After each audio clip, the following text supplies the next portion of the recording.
Had some warm days lately, so the backyard fish are up and moving. Check that out. That big old goldfish, that is a 12-cent feeder goldfish bought about 18 months ago. Just been swimming around in this pond, growing up. Now we had to put him in a somewhat smaller tank without bluegills until he got enough size on him to not get eaten. But he started out as a 12-cent feeder goldfish. There he comes again.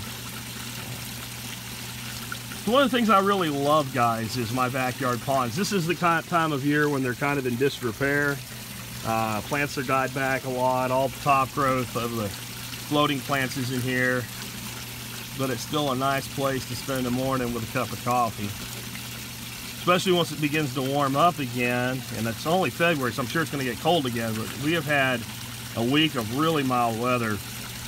And it's brought the temperature up on the water about 8 degrees over a week. That doesn't sound like a lot, but it's a lot to a fish. It's got them knowing that spring ain't here, but it's coming.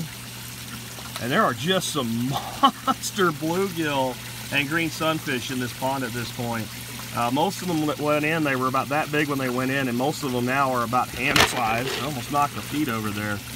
I just think aquaculture in the backyard, however you do it, is just one of the easiest ways to produce food and plants and bring beauty. I've got all my pipes turned in, and this is because it's winter time, so I just run them full on in the winter. Keeps things from freezing up unless we go really Arctic, and that's not very common down here in Texas.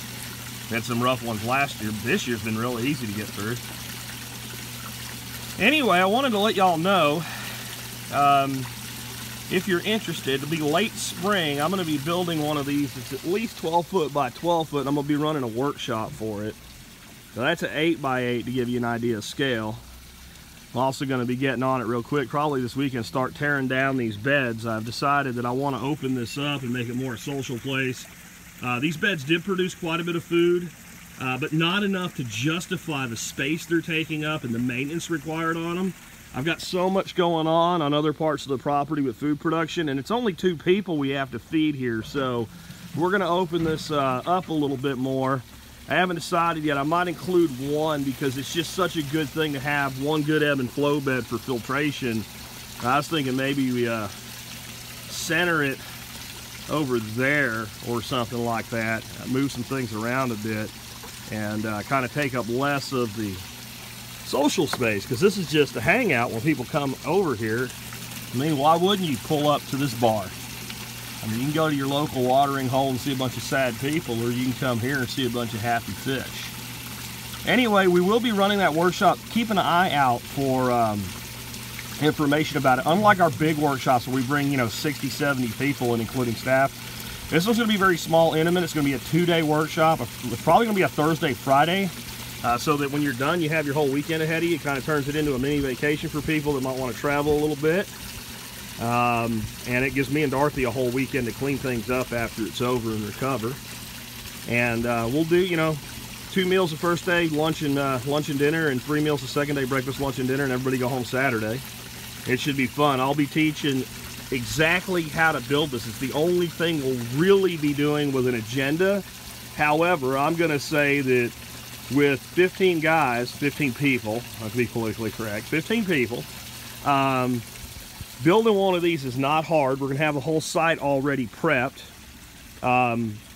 We will probably be able to knock it out, most of it in a day, do some prettying up and filling in and stuff like that on the second day. So we'll have our usual host of impromptu, student-led instruction, etc.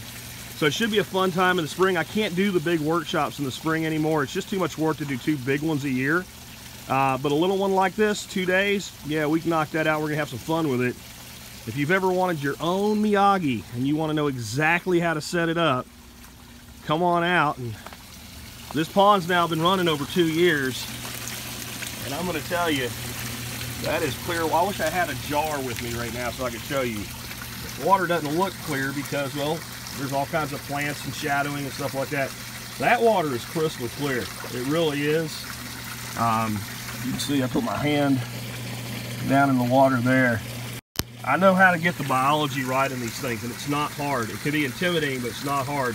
And we'll teach you how to do it if you come on by. And yes, we will be doing video of that. I don't know if we'll do professional video of it, but basically everything will be on video and be made available to members of the site.